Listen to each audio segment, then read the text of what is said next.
Now he could feel the casket being lowered into the pit. A few moments later he could distinctly hear the dust splashing on the top of the casket, and the voices of the guards slowly fading away. Welcome back to my channel. Today we are going to tell you an amazing story that will make you cringe. Yes, this is the story of a millionaire who is sent to an uncharted island as a punishment. Before starting the story, if you have not subscribed to our channel, please subscribe to the channel. The millionaire criminal was sentenced to death, and to carry out this sentence, he was imprisoned in an unnamed island prison far from the city, so that he cannot influence the decision by using his wealth or influence. The millionaire criminal decided to try his luck on this island. For that he decided to bribe the prison officer to escape from the prison island by any means and at any cost. The officer tells him that the security here is very strict, and no prisoner can leave the island except in one case, which is death. But the greed of millions persuaded officer to side with the prisoner. For this officer came up with a strange method and told this millionaire criminal, which is as follows. Listen. The only thing that comes off the prison island, without any security or investigation, is the coffin. From the box, the coffins are transferred to the ship, where after performing some simple rites under the supervision of a few unarmed guards, these coffins are sent for burial in the cemetery, after being transferred from the ship to the land, and then returned to the burial. This operation is executed daily at 10 o'clock in the morning. If there are dead and coffins in the morgue, your only escape is before the final moments. You somehow end up lying in one of the coffins with the already dead person. The usual process is over. You are transported by land and land to the cemetery. There the coffin is buried, and as soon as the crew leaves for the return trip, I take emergency leave and get you out of the grave and coffin within half an hour. Then you give me the money we agreed upon, and I'll go back to jail as soon as the vacation is over. And you'll disappear, so your disappearance remains a mystery, and that mystery doesn't matter to either of us.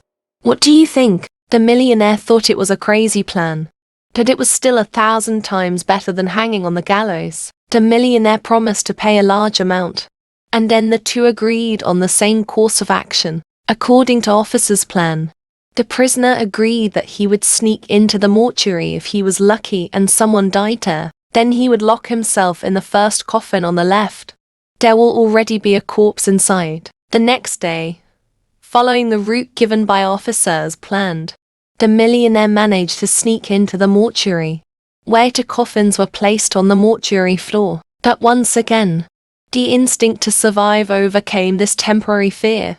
He opened the casket carefully, closing his eyes so as not to be frightened by the corpse, and quickly threw himself down on top of the dead, inside the casket, until, with anxiety and fear of being caught, he waited until he heard the guards talking to each other about taking the casket to the ship's deck. From the mortuary to the ship, he felt the change of place step by step. He felt the ship's movement on the water as it lifted anchor, his sense of insecurity lingering as the smell of seawater hit his nostrils. The ship reached the shore and anchored. The guards pulled the coffin ashore, and he heard a few words of the guards' conversation. They were commenting to each other about the strange weight of the coffin.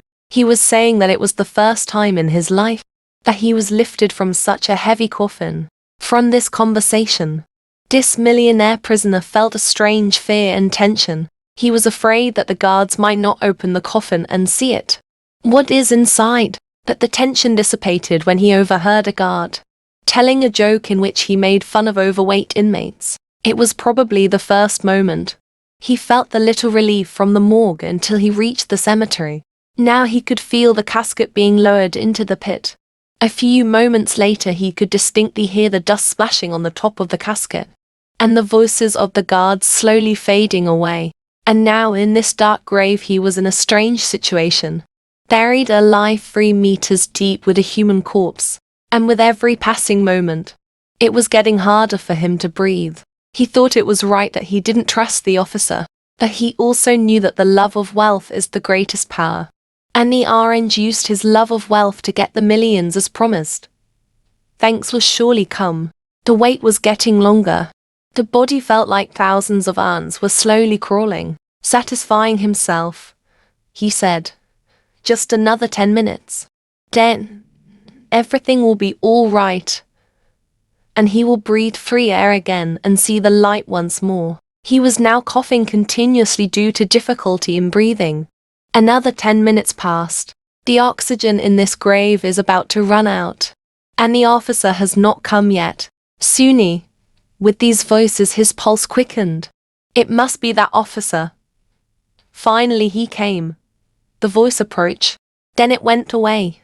She felt herself having a hysterical attack. He felt as if the body was moving. At the same time he imagined the dead man beneath him, smiling scornfully at his plight. Suddenly he remembered that he had a box of matches in his pocket, and by lighting the pouch he could check the time on his wrist, watch to see how much time had passed, and how much was left as promised by Santry. He hoped that there would still be a few minutes left of the time the orange had told him. When he lit the bag, it gave off a dim light due to the lack of oxygen, bringing the flame close to the clock. He saw that more than 45 minutes had passed. Seeing the time on the clock, he was now truly scared. In the dim light he realized that his face was very close to that of the dead man. He asked himself, would seeing a dead person's face make him more afraid? With curiosity and fear he bent his neck, brought the flame close to the corpse's face, and the chill ran down his spine with terror. Before he died he saw that it was the face of the man whom he had killed alive. He was buried alive here in the hope of being seen. It was the body of the same officer. In this way, a millionaire died in his own trap. For more updates, subscribe to my channel. Be happy, share happiness.